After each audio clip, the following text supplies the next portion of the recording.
Hello students, welcome to board prep. आज हम अपना स्टार्ट करने वाले हैं extract based questions and long answer questions. किसके? आपके थर्ड चैप्टर में जो सेकंड स्टोरी है, जो कि है आपकी ब्लैक एरोप्लेन। इसके पहले जो आपका यंग सीगल वाली स्टोरी थी, that was his first flight. And अभी हमने पिछले लेक्चर में क्या किया, ब्लैक एरोप्लेन के एनसीईआरटी क्वेश्चंस एंड पूरा जो डिटेल में चैप्टर है वो हमने अभी पढ़ लिया। ठीक है, तो आज without wasting any time let's move forward and हम आज देखेंगे इसके एक्सट्रैक्ट बेस्ड क्वेश्चंस। फाइन। सो पहला एक्सट्रैक्ट क्या कह रहा है, the moon was coming up in the east. इसी से हमारा चैप्टर स्टार्ट हुआ था, तो this is the very start.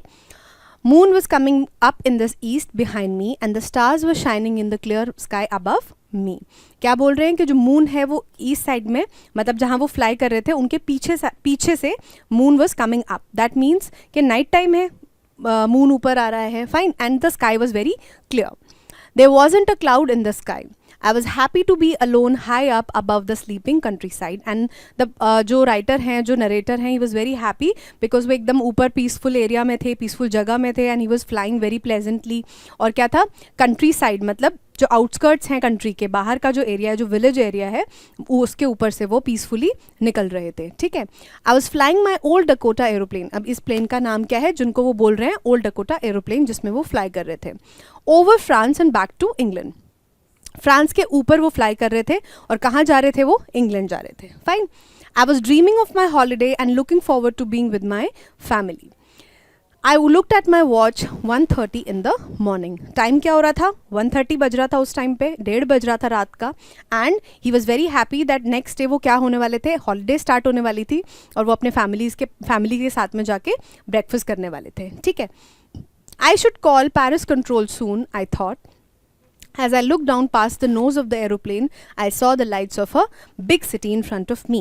और अब जब वो स्टार्ट कर दिया था उन्होंने फ्लाइंग करना, तो वो क्या सोच रहे थे कि अब मुझे अपने पेरिस कंट्रोल में जहाँ से मैं आ रहा हूँ वहाँ पे मेरे को इन्फॉर्म कर देना चाहिए। और उनको नीचे क्या दिख रही थी, बिग सिटी दिख रही थी जिसमें लाइट्स थी खूब सारी। ठीक है, अब इसके ऊपर क्वेश्चंस देखते हैं।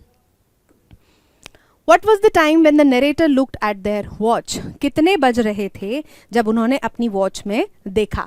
अब सी, यहाँ पे वो आपको ऐसे भी दे सकते हैं, 1:30 AM, 1:30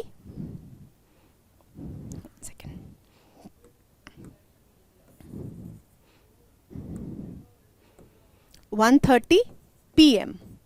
ठीक है, और बाकी टाइम भी ऐसे दे सकते हो। तो रात का टाइम है, आपको पता होना चाहिए। जब हम रात के टाइम की बात करते हैं तो वो उसको AM, मतलब जो उसको नेक्स्ट डे है उसमें ही कंसिडर किया जाता है। तो रात के जो 1:30 बज रहे होंगे वो 1:30 बज रहे होंगे। तो अभी हम देख के आए कि कितना बज रहे थे, रात के 1:30 बज रहे थे। That means 1:30 AM, that is 1:30 in the afternoon. अब मॉर्निंग आएगा यहाँ पे, नाइट नहीं आएगा। और नाइट भी लिख देंगे तो भी it's fine, because 1:30 in the night is considered as AM only. लेकिन जो आफ्टरनून वाला है वो आपका PM में आता है, इससे कंफ्यूज नहीं होना है। ठीक है। Next, where was the moon rising. Moon कहाँ पे राइज कर रहा था, पहला ही स्टेटमेंट है, वो बता रहा है हमको that the moon was rising in the east direction. What was the narrator flying over? Narrator क्या थे, किस चीज़ के ऊपर से फ्लाई कर रहे थे। He was flying over किस चीज़ पे, द ओशन था उनके नीचे, country side, a big city और इंग्लैंड। स्टार्टिंग में ही आपका मैंशनड है, उनको बिग सिटी की लाइट्स दिख रही थी, but he was flying above the country side of Paris. Fine. Why was the narrator happy? उस टाइम पे नरेटर जो थे वो खुश क्यों थे, because it was day time, सुबह हो रही थी। That is why he was very happy. Because they were flying over a big city, एक बड़ी सी सिटी उनको देखने को मिल रही थी। That is why he was happy. Because they were going to meet with his family, और वो क्या था, वहाँ जाके अपनी फैमिली से मिलने वाले थे अपने डेस्टिनेशन पे। एंड या फिर because they were alone and flying over a peaceful country side.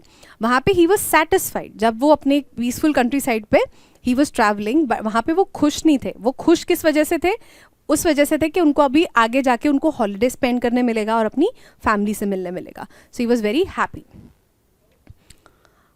What is the narrator flying? Narrator क्या उड़ा रहे हैं, एक हेलीकॉप्टर, एक hot air balloon. Hot air balloon आपने देखा होगा, एक छोटी सी बास्केट लगी होती है जिसमें लोग बैठ जाते हैं। ठीक है। एंड उसके ऊपर ना एक जैसे यहाँ पे एक सेटअप होता है जिसमें आग जल रही होती है, और इसके ऊपर स्ट्रिंग से अटैच्ड होके एक बड़ा सा बलून होता है, इसको हॉट एयर बलून कहते हैं। तो क्या जो पायलट थे वो क्या थे, एक हॉट एयर बलून उड़ा रहे थे, एक डकोटा एरोप्लेन उड़ा रहे थे, या फिर एक small propeller plane. Propeller plane क्या होता है, जैसे एक देखा होगा आपने, कुछ ऐसा दिखता है, एंड उसके यहाँ पे प्रोपेलर मतलब बहुत बड़े बड़े उसके यहाँ पे ना विंग्स लगे होते हैं सामने, ऐसे वो चलते हैं खट खट खट खट खट खट। तो वो ऐसा प्लेन उड़ा रहे थे। No, he was flying an old Dakota aeroplane. Next extract. I'll be in time for breakfast, I thought. अब यहाँ पे नरेटर क्या कह रहे हैं कि वो नाश्ते के टाइम तक घर पहुँच जाएंगे. A good big English breakfast. Everything was going well. It was an easy flight. और सब कुछ बढ़िया चल रहा था. और वो किसके बारे में सोच रहे थे, एक बढ़िया एकदम अपना इंग्लिश, उनका जो स्टेपल फूड है, अ बिग इंग्लिश ब्रेकफास्ट के बारे में सोच रहे थे, एंड सब कुछ प्लेजेंटली चल रहा था.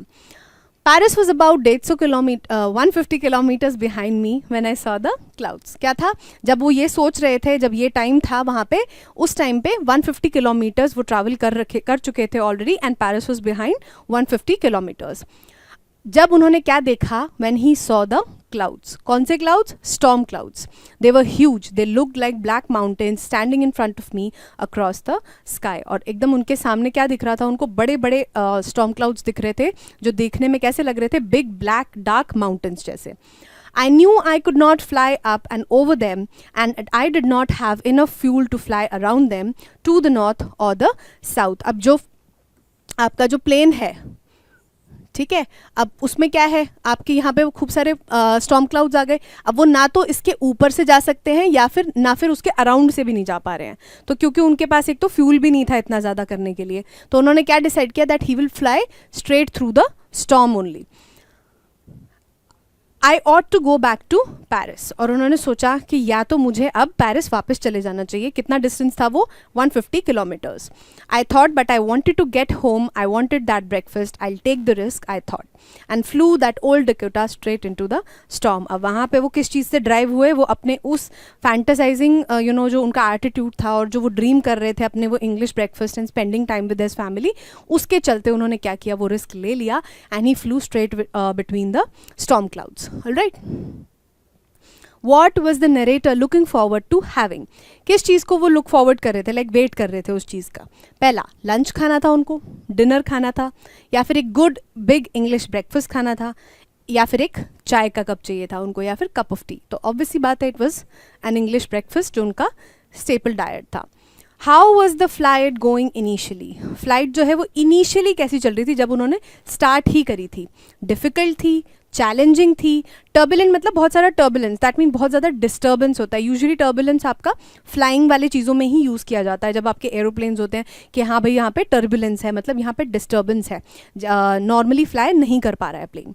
तो ऑब्वियसली बात है, स्टार्ट जब उन्होंने किया था, the sky was very clear. जो 150 किलोमीटर्स वो ट्रैवल करके आए थे, it was very smooth and easy.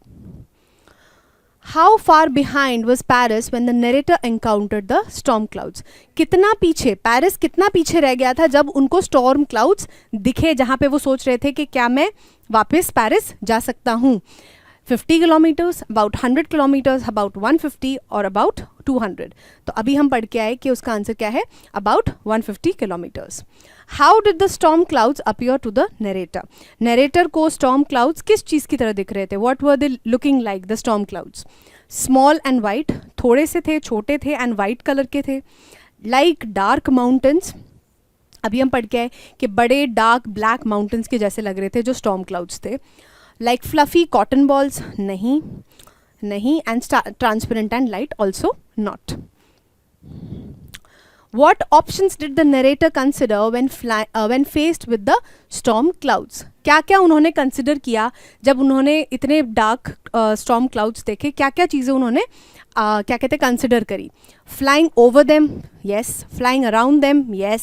Going back to Paris, yes. तो इसका आंसर एक्चुअल में कौन सा होगा? All of the above. तो आपको ऊपर वाले जो तीनों हैं वो मार्क नहीं करने हैं, बिकॉज ये मल्टीपल सिलेक्ट नहीं है. You are just suppose to select one option, so that means आप इनको मार्क नहीं करोगे. ठीक है. What made the narrator decide to continue flying into the storm? ऐसा क्या हुआ जिसकी वजह से जो नरेटर है उन्होंने डिसाइड किया कि वो स्टॉर्म के अंदर ही कंटिन्यू करेंगे फ्लाई करने के लिए? पहला, the desire to have lunch, the desire to get home, the fear of the storm and the availability of fuel. इसकी किस चीज़ की वजह से उन्होंने डिसाइड किया अंदर एकदम अब चले ही जाते हैं? दैट इज़ व्हाट, ये यहाँ पे उनका जो फोर्स था जो उनको ड्राइव कर रहा था, that was to get home. उन्होंने फिर भी सोचा कि चलो वापस चलते हैं क्योंकि हमारे पास फ्यूल नहीं है, हम ओवर भी नहीं जा सकते, अराउंड भी नहीं जा सकते। बट फाइनली जो डिज़ायर थी उनकी घर पहुंच के वो ब्रेकफास्ट खाने की, फैमिली के साथ टाइम स्पेंड करने की, वो ओवर पावर कर गई और उन्होंने क्या किया, क्या बोलते हैं, ये रिस्क ले लिया। अगला extract, follow me, he was saying follow me, he knows that I am lost, I thought he is trying to help me. अब यहाँ पे क्या हो रहा है, दूसरे वाले जो ब्लैक एरोप्लेन था उसके पायलट की बात हो रही है। वो क्या कह रहे थे, follow me, he was waving one hand and he was saying follow me. And also he thought, जो हमारे जो डकोटा प्लेन के जो पायलट हैं, जो नरेटर हैं, वो क्या सोच रहे थे कि he is trying to help me, उसको पता लग गया है कि that I am lost. Alright, he turned his aeroplane slowly to the north in front of my Dakota so that it would be easier for me to follow him। और उसने क्या किया, हल्का सा अपना जो ब्लैक एरोप्लेन वाला जो पायलट था उसने अपना प्लेन स्लाइटली टिल्ट किया ताकि, और उनके सामने ले आए, डकोटा प्लेन के सामने ले आए ताकि जो पायलट हैं, हमारे पायलट हैं, वो आराम से उनको फॉलो कर पाए। I was very happy to go behind the strange aeroplane like an obedient child। और वो क्या थे, he was very happy कि छोटे बच्चे को जैसे हम बोलते हैं कि आप ऐसे कर दो, ऐसे कर दो, वो मान के आपकी सारी बात कर देते। तो similarly the narrator was also very happy to follow the black aeroplane's pilot। After half an hour, the strange black aeroplane was still there in front of me in the clouds। आधे घंटे के बाद अभी भी क्या ही था, वही scenario चल रहा था, जो ब्लैक प्लेन था वो आगे चल रहा था and the old Dakota was flying behind him। Now there was only enough fuel in the old Dakota's last tank to fly for 5 or 10 minutes more। अब क्या था, जो उनका जो सेकेंड टैंक था, जो आखिरी उनका जो टैंक बचा था फ्यूल वाला, उसमें इतना ही फ्यूल रह गया था कि वो सिर्फ 5 या 10 मिनट ही ट्रैवल कर सकता है। I was starting to feel frightened again, but then he started to go down and I followed through the storm। और एकदम से दोबारा से उनको क्या हो गया, डर लगना स्टार्ट हो गया। क्यों? क्योंकि अगर फ्यूल ही ख़त्म हो गया तो he will die and the plane might crash। और लेकिन तभी क्या हुआ, जो आगे जो उनके प्लेन था ब्लैक एरोप्लेन, वो डिसेंड करना स्टार्ट किया, धीरे धीरे नीचे जाना स्टार्ट किया। और क्या बोलते हैं, ही वॉज वेरी, फिर क्या हुआ, उन्होंने रनवे एनकाउंटर कर लिया। फाइन। अच्छा, क्वेश्चन क्या कह रहा है, why does the narrator think the other pilot is saying follow मी। अब यहाँ पे नरेटर को क्यों लग रहा है कि जो पायलट हैं दूसरे ब्लैक एरोप्लेन वाले, कि वो क्यों कह रहे हैं कि follow me? To challenge the narrator, मतलब वो कह रहे हैं कि चलो रेस लगाते हैं यहाँ पे स्टॉर्म क्लाउड्स में। To show off his flying skills, वो ये दिखाना चाह रहा है कि देखो मेरी फ्लाइंग स्किल्स कितनी अच्छी हैं, मैं स्टॉर्म क्लाउड्स में भी फ्लाई कर ले रहा हूँ। Because he knows the narrator is lost and needs help. क्या है कि उस ब्लैक एरोप्लेन के पायलट को पता है कि जो नरेटर है वो खो गया है, उसको यहाँ पे हेल्प की ज़रूरत है। And last, to race with the narrator. No, the answer is going to be C. What direction does the other pilot turn his aeroplane? सबसे पहले वो किस डायरेक्शन में आपका जो ब्लैक एरोप्लेन है वो टर्न करता है? तो इट वॉज नॉर्थ, ताकि वो ओल्ड डकोटा के साथ में अलाइन करे and they can fly together, one behind the other.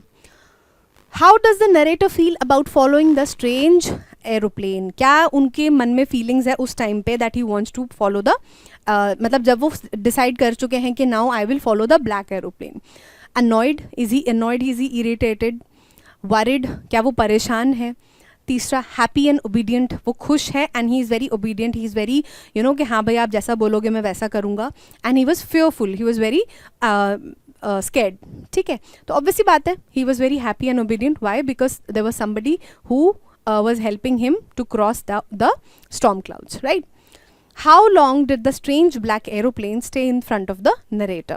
जो strange black aeroplane था वो कितनी देर नरेटर के प्लेन के सामने था? तो अभी हम देख के आए थे कि फ्यू मिनट्स में, ऑब्वियसली बात है वो पूरा कैसे क्रॉस करेंगे, आर लॉन्ग नहीं था, ऑल नाइट भी नहीं था, it was half an hour. ठीक है, आधा घंटा ओल्ड डकोटा प्लेन ने ब्लैक एरोप्लेन को फॉलो किया था। What was the condition of the old Dakota's last tank of fuel? जो ओल्ड डकोटा की जो नरेटर जो प्लेन फ्लाई कर रहे थे उसकी जो लास्ट टैंक की जो सिचुएशन थी वो कैसी थी? ऑलमोस्ट फुल, पूरा ही भरा हुआ था, कंप्लीटली एम्प्टी, पूरा खाली था, enough for 5 or 10 minutes more, enough for several hours, मतलब बहुत सारे घंटे बचे हुए थे उसमें, मतलब कि उड़ लेता वो, या फिर उसके पास 5 या 10 मिनट ही बचे थे, तो 5 या 10 minute is the correct answer. How did the other pilots actions affect the narrator's fear, कि जो नरेटर का जो फियर था, जो नरेटर का डर था, उसको कैसे अफेक्ट किया दूसरे पायलट के एक्शन से, जो ब्लैक एरोप्लेन के जो पायलट थे उसके एक्शन से क्या असर पड़ा नरेटर के डर के ऊपर. पहला, दे made the narrator more frightened, उनकी वजह से, जो पायलट के एक्शंस थे उसकी वजह से जो डकोटा के जो हमारे जो नरेटर हैं वो और ज़्यादा डर गए. They had no impact on the narrator's fear, कोई भी उस पर असर नहीं पड़ा. They made the narrator feel safer, उनको उस जो ब्लैक एरोप्लेन के पायलट हैं उनके एक्शंस की वजह से the narrator was feeling safe, उनको सही लग रहा था, he was happy. They made the narrator lose control of their plane, जो ब्लैक एरोप्लेन के पायलट हैं उनकी वजह से नरेटर वॉज लूजिंग कंट्रोल, उनसे जो प्लेन है वो हैंडल नहीं हो रहा था.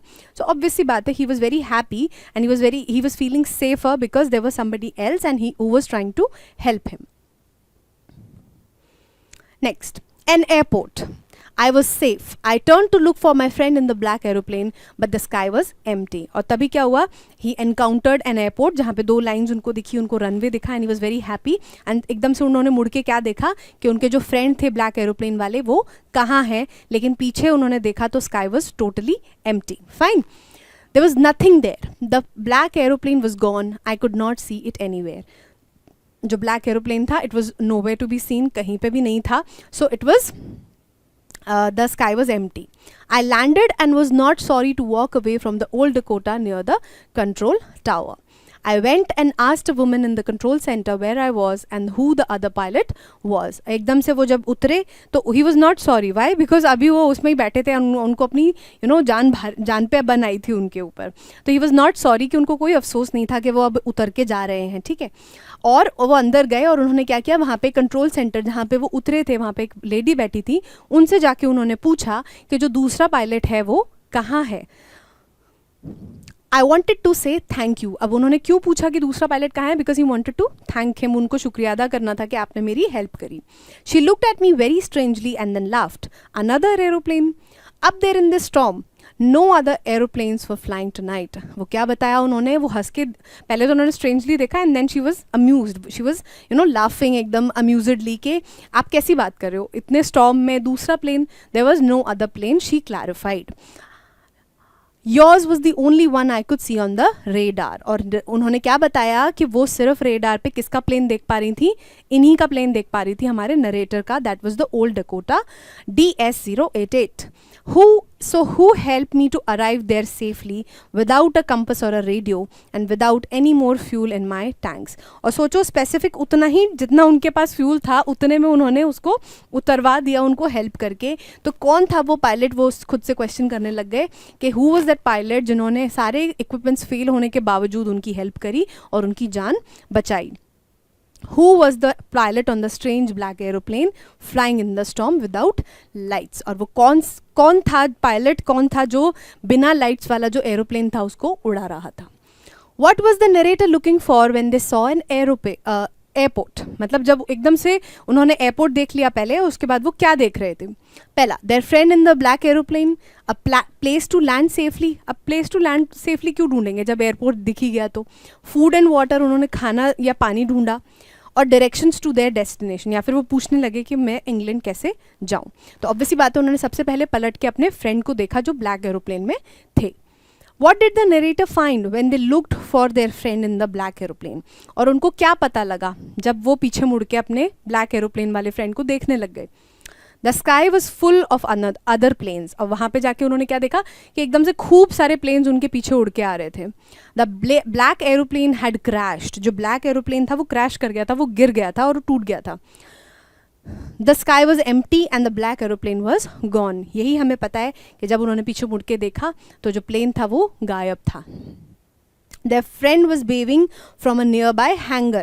Hangar कौन सी जगह होती है, where they park the ये aeroplanes, ठीक है, या फिर आपके जो भी एयरक्राफ्ट्स होते हैं उनको रखा जाता है, हैंगर उसे कहते हैं. ठीक है, तो जो फ्रेंड था वो क्या, जो ब्लैक एरोप्लेन वाला जो फ्रेंड था वो दूसरे हैंगर से उनको ऐसे वेव कर रहा था.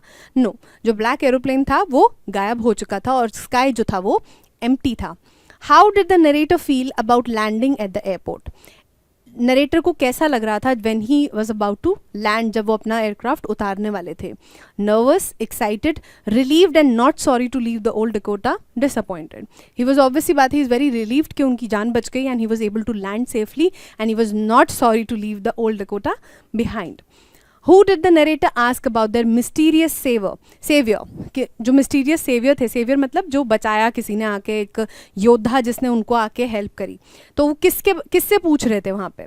A man at the control tower, a woman at the control tower, a fellow passenger, nobody, they kept it a secret। तो ऑब्वियसली बात है, जो कंट्रोल सेंटर में लेडी बैठी थी जो एकदम अम्यूजडली हंसी भी थी बाद में, उनसे उन्होंने जाके पूछा था। How did the woman in the control center react when the narrator asked about the other pilot? और जो लेडी थी वहाँ पे, जो वुमन थी कंट्रोल सेंटर में, उन्होंने कैसे बिहेव किया हो जब उन्होंने ऐसी चीज़ पूछी, उन्होंने दूसरे पायलट के बारे में पूछा? शी लुक्ड एंग्री, गुस्से में थी। शी लाफ्ड, वो हंसी। She cried, she got emotional and वो रोने लगी। और या फिर उन्होंने शी स्कोल्डेड द नरेटर, उन्होंने डांट दिया नरेटर को? No, she was laughing at the query that the narrator had posted. According to the woman in the control center, why was the narrator's flight unique that night? मतलब जो woman थी वो इतना surety से कैसे कह पा रही थी कि आप ही वहाँ पे अकेले थे, वहाँ पे और कोई प्लेन नहीं था? Because it was the only flight with a famous pilot. वो एक ही फ्लाइट थी जिसमें उनको पता था कि एक बहुत फेमस जो पायलट है वो उसको उड़ा रहे हैं? नहीं। Because it was the fastest, सबसे तेज़ उड़ रही थी तब भी नहीं। Because it was the only flight in good weather, और वहाँ पे बहुत अच्छा मौसम हो रखा था और वहाँ पे सिर्फ एक ही फ्लाइट थी और वो देख पा रही थी, तो शी सेड कि वहाँ पे एक ही एयरक्राफ्ट था। And last, because it was the only flight she could see on the radar. So this was the evidence that was helping her to say that वहाँ पे एक ही फ्लाइट थी, ऊपर एक ही एरोप्लेन था, that was the old Dakota, और जिसमें वो नरेटर फ्लाई कर रहे थे। ठीक है, why? Because she could see it on the radar. Alright, अब आते हैं जी, ये हमने आपके सारे एक्सट्रैक्ट बेस्ड क्वेश्चंस देख लिए जितने भी आपके पॉसिबल थे। इस चैप्टर में एज सच कोई खास वोकैबुलरी नहीं है, but still they can make something up, किसी फ्रेज को आप ज्वाइन करके and then they can ask you something, but majorly तो एज सच बहुत ज़्यादा डिफिकल्ट इसमें वर्ड्स नहीं है, but even then please read the chapter very thoroughly. Alright, अब हम इसके लॉन्ग आंसर क्वेश्चंस देख लेते हैं। पहला, what role does the mysterious black aeroplane play in the story? The black aeroplane, and how does it impact the narrator's journey? तो यहाँ पे जो ब्लैक एयरप्लेन है जो हम स्टोरी पढ़ रहे हैं किसके में, कि जब आप फैंटासाइज करते हो अननेसेसरीली और आप सिचुएशन की नीड को नहीं समझते हो और आप बिना सोचे समझे एक डिसीजन ले लेते हो, यही हमारा मॉरल है ना, कि उसके बाद कितनी प्रॉब्लम्स अराइज होती हैं। So you should be always mindful कि आप क्या डिसीजन ले रहे हो और क्या क्या तरीके से वो आपको आगे इम्पैक्ट कर सकता है। तो इस स्टोरी में ब्लैक एरोप्लेन की क्या सिग्निफिकेंस है, क्या इंपॉर्टेंस है? ठीक है, the mysterious black aeroplane in the story, the black aeroplane plays a crucial role in the narrator's journey. यहाँ पे जो स्टोरी का नाम है वो है हमारा black aeroplane, not the black aeroplane. Plays a crucial role, crucial का मतलब क्या होता है? इंपॉर्टेंट। ठीक है, in the narrator's journey at a critical moment when the narrator is lost in the stormy skies without a compass, radio or fuel, the black aeroplane appears and guides the narrator safely to an airport। जो black aeroplane है उसका जो pilot है वो क्या कर रहा था, वो वेव कर रहा था ऐसी एक कंडीशन में और कह रहा था कि मुझे फॉलो करो, जिस कंडीशन में जो ओल्ड डकोटा के जो नरेटर हैं, जो पायलट हैं वो हमारे, वो क्या हो रहे हैं, बिल्कुल स्टक हो चुके हैं and he was fighting for his life. और क्या हो रहा था, कंपस वॉज नॉट वर्किंग। ठीक है, उनका रेडियो भी काम नहीं कर रहा था जिससे वो पैरिस कंट्रोल में बात कर पाएँ और उनको डायरेक्शंस मिल जाए टू द नियरेस्ट रनवे। और उनके पास सबसे बड़ी प्रॉब्लम क्या थी, उनके पास फ्यूल भी नहीं था। उस टाइम पे जो ब्लैक एरोप्लेन के पायलट थे उन्होंने उनकी हेल्प करी और उनको गाइड करके कहाँ पहुँचा दिया, बिल्कुल एकदम सही टाइम फ्रेम में कहाँ पहुँचा दिया, उस रनवे पे पहुँचा दिया जहाँ तक उनके जो सेकंड टैंक है उसमें जितना फ्यूल था उसको यूज़ करते हुए ही landed safely. It serves as a symbol of hope and salvation in a dire situation। Dire का मतलब क्या है, डिफिकल्ट। ठीक है, तो यहाँ पे क्या है, जो ब्लैक एरोप्लेन की सिग्निफिकेंस है कि वो एक होप जनरेट कर रहा है, एक उम्मीद की किरण जनरेट कर रहा है, बता रहा है कि आपको जो ऐसी डिफिकल्ट सिचुएशंस होती हैं उसमें घबराना नहीं चाहिए, कहीं ना कहीं से हेल्प पक्का मिलती है अगर आप अपना माइंडसेट पॉजिटिव रखो तो। The black aeroplane's presence helps the narrator navigate through the storm and ultimately find a safe landing place. और उनकी जो डायरेक्शन है उसी की वजह से, जो ब्लैक एरोप्लेन है उसकी डायरेक्शन की वजह से अल्टीमेटली क्या होता है, एक सेफ लैंडिंग प्लेस मिल जाती है किसको, डकोटा एरोप्लेन के पायलट को. Its mysterious disappearance upon reaching the airport adds an element of intrigue to the story. और एकदम से क्या हो रहा है कि वहाँ पे मिस्ट्री जनरेट हो रही है, एक कुछ ऐसा एक एलिमेंट जनरेट हो रहा है जिसके बारे में हमें नहीं पता है. तो जो मिस्टीरियस डिसअपियरेंस है उस प्लेन की, वो क्या ऐड कर रही है, एक मोमेंट एक मोमेंट ऑफ इंट्रीग, मतलब एक इंटरेस्ट. इंट्रीग का मतलब क्या होता है, इंटरेस्ट. ठीक है, कि एक ऐसी चीज़, एक एलिमेंट ऐड कर रही है स्टोरी में, एक मिस्ट्री ऐड कर रही है स्टोरी में, the disappearance of the black aeroplane, leaving the narrator and the readers wondering about the identity of the pilot and the extraordinary assistance provided. अब क्या हो रहा है, आप जो रीडर है, जो खुद भी पढ़ रहे हैं, और जो पायलट, जो कैरेक्टर है स्टोरी में, उन दोनों के लिए ही क्या है, एक लास्ट में एक वो होता है ना, to be continued dot dot dot, आपकी स्टोरीज होती हैं, मूवीज होती है, उसमें लिखा होता है, और आपको हैंगिंग छोड़ देते हैं लास्ट में एक मिस्ट्री देके. तो वही चीज़ यहाँ पे करी गई है, and it makes the story more interesting and it leaves room for speculation. कि आप क्या स्पेक्यूलेट करना चाहते हो, आपके हिसाब से क्या स्टोरी होनी चाहिए, right. How does the story the black aeroplane highlight the theme of unexpected help in challenging situation. तो आपकी ये जो सिचुएशन है, ये जो आपका स्टोरी है, ये जो ब्लैक एरोप्लेन के बारे में पूरा जो सिचुएशन थी, उससे आपको क्या मैसेज मिलता है about receiving unexpected help in the challenging situation. मतलब जब आप किसी एक चैलेंजिंग सिचुएशन में हो, किसी एक ऐसे पर्टिकुलर सिचुएशन में हो जहाँ पे आपको कोई रास्ता नज़र नहीं आ रहा है, और वहाँ पे आपको अनएक्सपेक्टेड हेल्प मिल जाए, तो उसको कैसे यहाँ पे सिग्निफाई किया गया है, कैसे यहाँ पे पोर्ट्रे किया गया है. ठीक है. The black aeroplane highlights the theme of unexpected help in challenging situation by depicting the mysterious appearance of the black aeroplane when the narrator is in desperate need. कैसे बता रहे हैं वो, कि एकदम से वो क्या हुआ, अपीयर कर गया. वो साथ में तो नहीं आ रहे थे स्टार्टिंग से, है ना, एकदम से अपीयर किया और वहाँ पे नरेटर की हेल्प करा, when narrator was very desperate to find help. ठीक है. Lost in a storm without vital navigation equipment and running low on fuel, the narrator is on the verge of a fatal accident.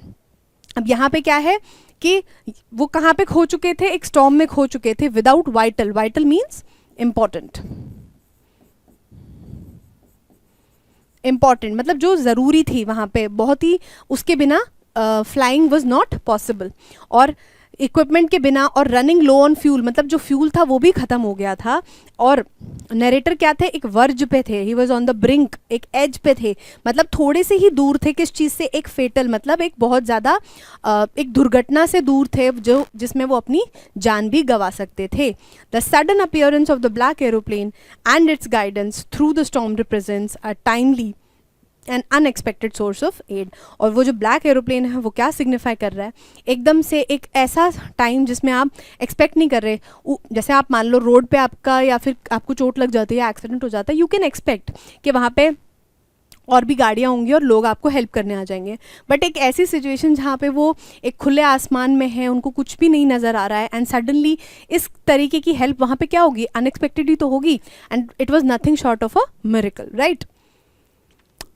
ठीक है जी. It demonstrates that in life help can arrive when least expected. तो ये बताना चाहता है कि कभी कभी लाइफ में जब बहुत ज़्यादा आपकी ज़रूरत होती है, तो कहीं ना कहीं से एक अनएक्सपेक्टेड हेल्प पक्का आपको मिलती है, offering a ray of hope and turning a potentially disastrous situation into a safe outcome. और क्या है वो क्या ऑफर करती है, एक रे ऑफ होप, एक आशा की किरण ऑफर करती है, जो क्या कर सकती है, एक सबसे बुरी सिचुएशन को भी, जिसमें सब कुछ गलत हो रहा है, वो ट्रांसफॉर्म कर सकती है किस चीज़ में, एक हैप्पी सिचुएशन में, where everybody is safe and sound. Fine.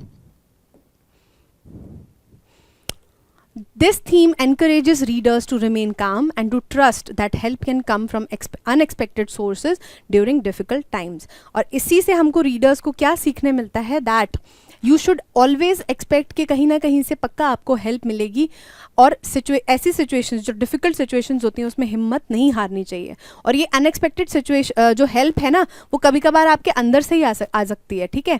ऐसा भी हो सकता है कि जो नरेटर है वो उनके खुद की सबकॉन्शियस माइंड की ही हेल्प थी यहाँ पे, ठीक है। तो आपको कभी भी हिम्मत नहीं हारनी चाहिए, यू शुड ऑलवेज रिमेन काम इन सच सिचुएशंस, ऑलराइट, और पॉजिटिव माइंडसेट रखना चाहिए। How did the author safely navigate through the storm and reach land during the night? कैसे उन्होंने क्या किया, नेविगेट किया, मतलब वो कैसे निकल पाए स्टॉर्म से और कहाँ पे पहुंचे, उस रनवे पे पहुंचे, ठीक है। The author was flying in old Dakota aeroplane when he got caught in a storm with dark clouds. Author क्या कर रहे थे, एक ओल्ड डकोटा एरोप्लेन को उड़ा रहे थे when he was caught in a storm, जो डार्क क्लाउड्स थे, माउंटेन्स जैसे जितने बड़े थे उसमें वो फंस गए थे। He became lost in the bad weather. Then he noticed a black aeroplane without any lights on his wings flying alongside his plane. और एकदम से जब वहाँ वो खो चुके थे उस वेदर में, उनको पता नहीं चल रहा था कि उनको किस डायरेक्शन में जाना है, तभी उन्होंने नोटिस किया कि एक ब्लैक एरोप्लेन जो है वो उनके बगल में उड़ रहा है, जिसके ऊपर जो विंग्स हैं उसके पास कोई भी लाइट्स नहीं है। The pilot of the black plane signal to the author to follow because the author was lost. और जो दूसरा प्लेन का जो पायलट थे उन्होंने क्या किया, सिग्नल किया that you follow me, because वो कहीं ना कहीं समझ चुके थे that the pilot, the old Dakotas pilot was in need of help, alright, और वो खो चुके थे। The author followed the black plane like a child follows an adults instructions. और इस सिचुएशन में क्योंकि उनके खुद के कंट्रोल में तो कुछ था नहीं, so that is why the old Dakotas जो पायलट थे, जो नरेटर थे, उन्होंने चुपचाप एक छोटे बच्चे की तरह उसको फॉलो करना स्टार्ट कर दिया। किसको, जो ब्लैक एरोप्लेन था उसको। He felt really happy to have someone to guide them. और क्या था, एकदम से उनको बहुत ज़्यादा खुशी मिल रही थी कि फाइनली यहाँ पे कोई है जो मुझे गाइड करके निकाल देगा।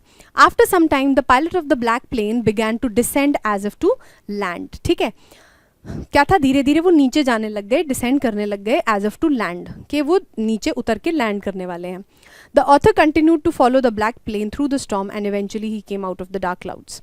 और एकदम से जब वो नीचे नीचे जाने लग गए तो एकदम से उनको दिखा कि सारे डार्क क्लाउड्स जो हैं वो छट गए हैं साइड में, और उनको क्लियर स्काई दिखने लगा, ठीक है। और फिर फाइनली उनको क्या हुआ कि लाइट्स ऑफ रनवे दिखी and there was an airport, alright. So this is how he was saved.